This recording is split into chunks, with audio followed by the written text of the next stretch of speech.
दोस्तों, आप सभी का स्वागत है हमारे चैनल में। मैं हूँ सार्थक और आप सभी का स्वागत करता हूँ हमारे चैनल में।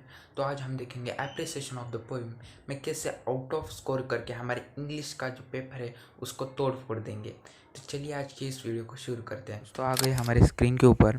तो फर्स्ट ऑफ ऑल हम देख लेते हैं वेटेज ऑफ द एप्रिसिएशन, मतलब मार्क्स कितने आएंगे, कितने मार्क्स का क्वेश्चन आएगा।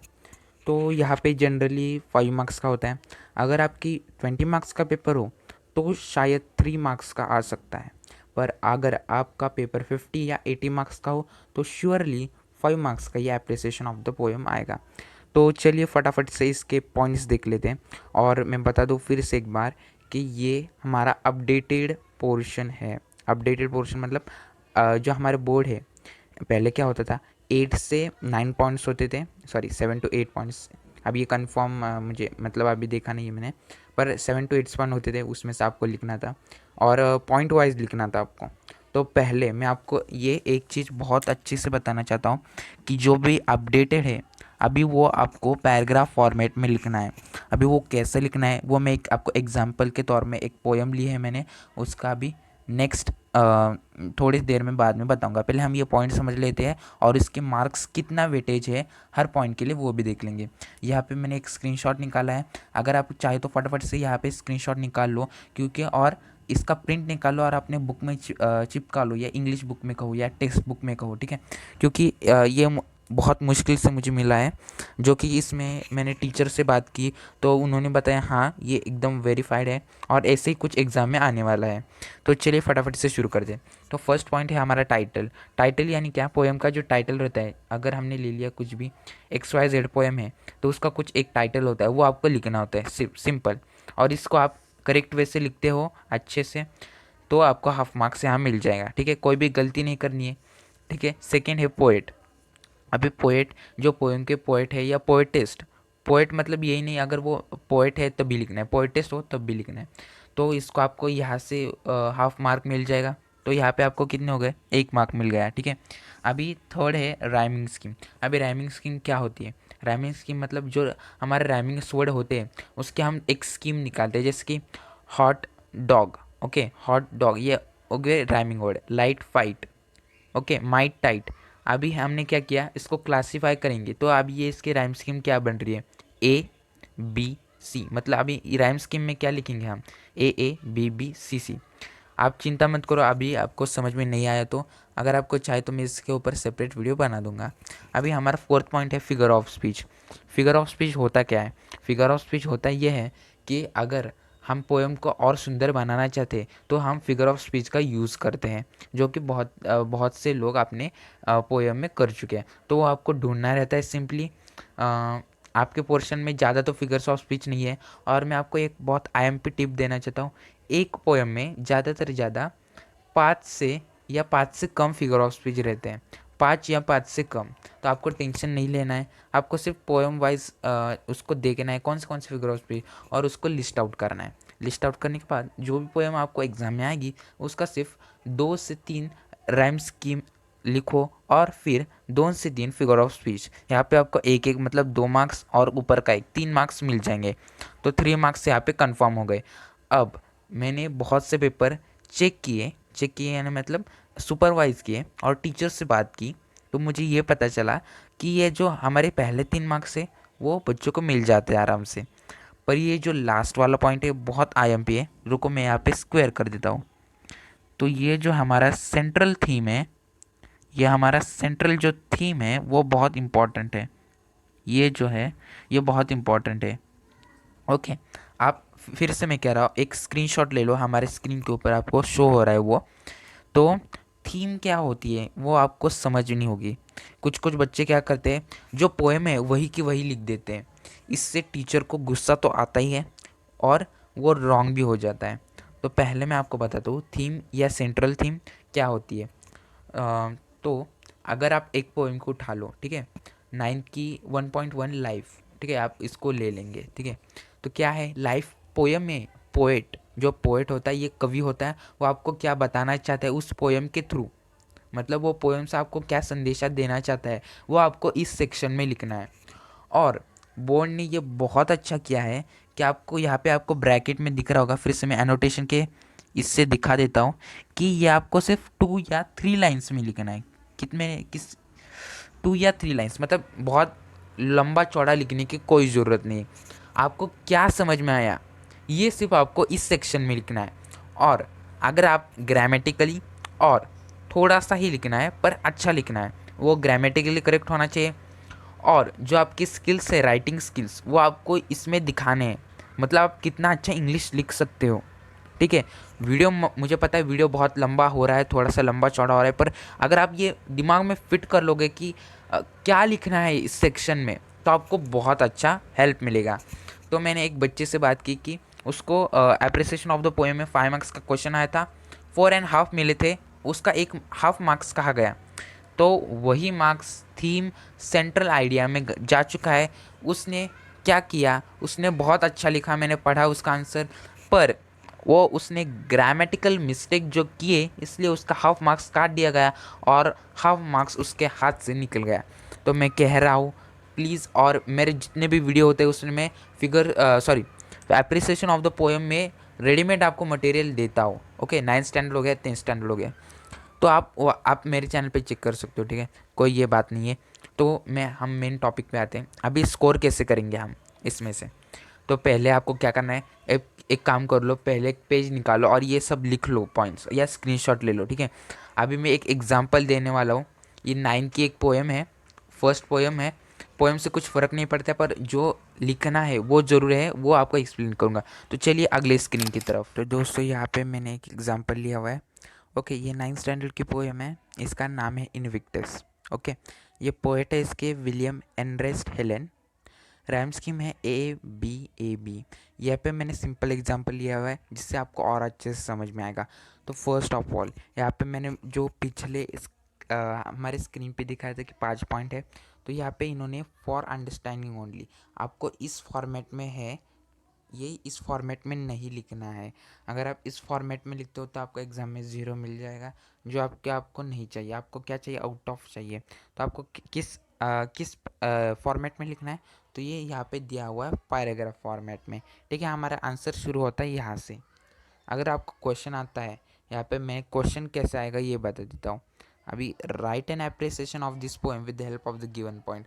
अभी यहाँ पे आपको ऑफ दिस पोएम नहीं दिया होगा, इसके अलावा ये दिया होगा Invictus. Right an appreciation of Invictus with the help of the given point.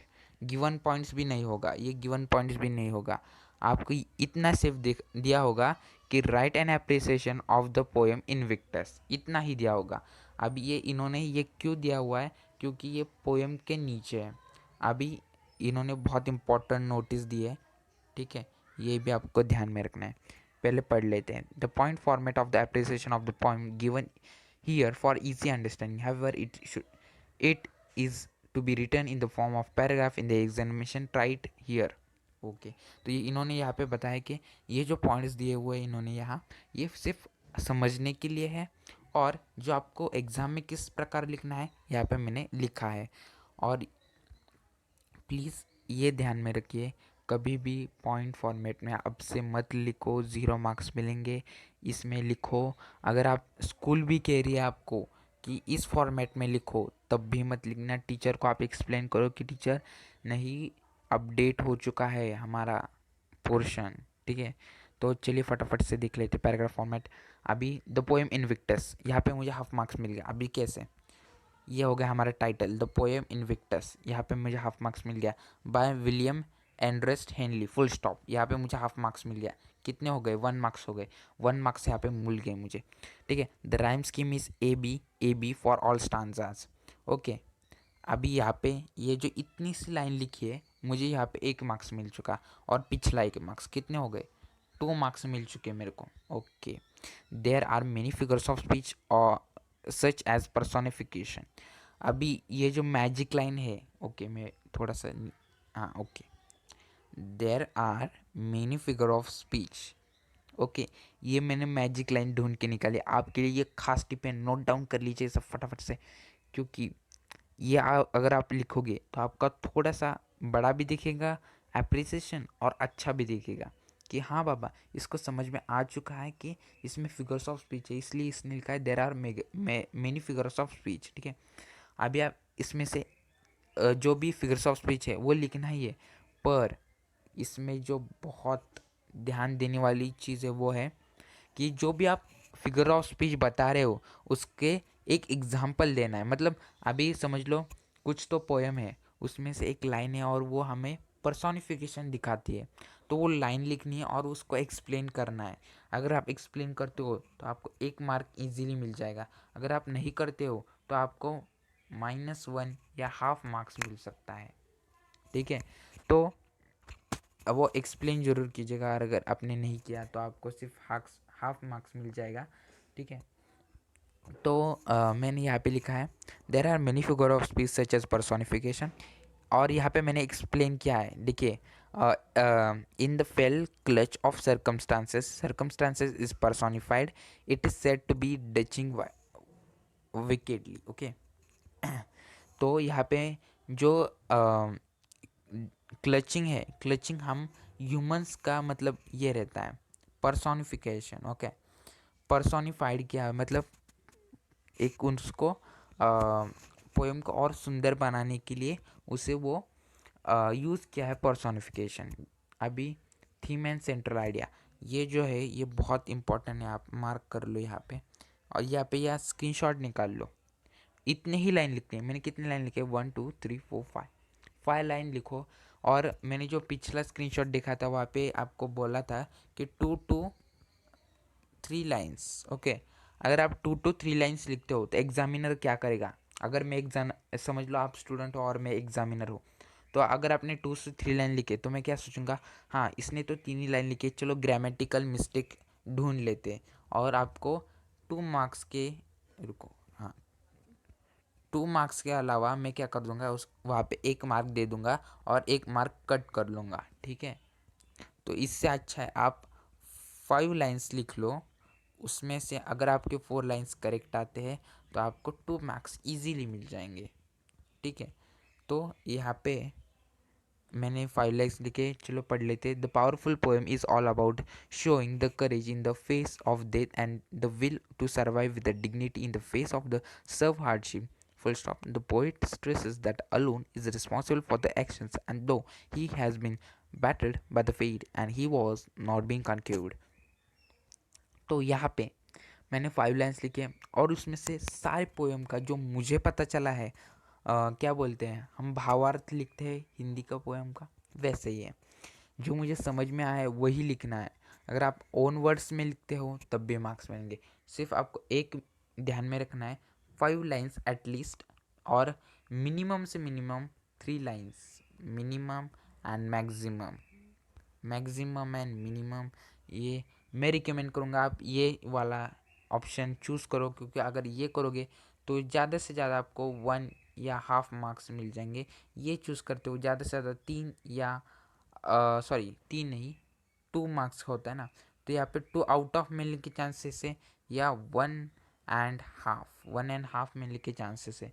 तो प्लीज़ इसे नोट डाउन कर लीजिए। आई होप आपको ये वीडियो पसंद आया होगा, क्योंकि यहाँ पे मैंने सारे टॉपिक कवर कर चुके हैं। अगर ये टॉपिक आप ठीक से रिवाइज कर लेते हो, सारे पोएम के नाम और उसके पोएट का नाम और राइम स्कीम, आपको वही पोएम में ही ढूंढ निकालनी है बस। ओके, और फिगर्स ऑफ स्पीच मतलब क्या, ये तो बहुत ही आसान है भैया। Okay, theme and central idea क्या, आपको सिर्फ पोएम हिंदी में समझ लेनी है। जैसे कि इन्विक्टस, इन्विक्टस बहुत अच्छी पोएम है, मैंने खुद पढ़ी है, बहुत अच्छी पोएम है। ओके, पावरफुल पोएम है। ओके, मुझे क्या लगी, प्रभावित करने वाली लिखी, इसलिए मैंने लिखा this is a powerful poem. और यहाँ पे अब इतना थोड़ा सा भी इतना लिखते हो अच्छा सा पहले स्टार्टिंग का, तो जो एग्जामिन है उस पर इम्प्रेशन पड़ जाएगा और 2 मार्क्स आपको इजीली दे देगा। ठीक है, 2+, ओके, तो ये ओके, तो ये सब अगर आप पॉइंट फाइंड कर लेते हो तो आपको 5 मार्क्स लेने से कोई नहीं रोक सकता। और आपको पता होगा कि इंग्लिश में स्कोर करना हार्ड होता है, क्योंकि वहाँ पे ग्रामर चेक किया जाता है, आपकी राइटिंग स्किल चेक की जाती है। तो अगर ये टॉपिक बहुत आसान है और अगर आप इसे बाहर कर लेते हो तो आपको इजीली स्कोर बढ़ता हुआ दिखेगा। तो तो अगर आपको और कोई इंग्लिश में डाउट हो तो कमेंट करके ज़रूर बताइएगा, क्योंकि ऐसे अमेजिंग वीडियो आपके लिए लाता रहूँगा। तो तब तक के लिए बाय।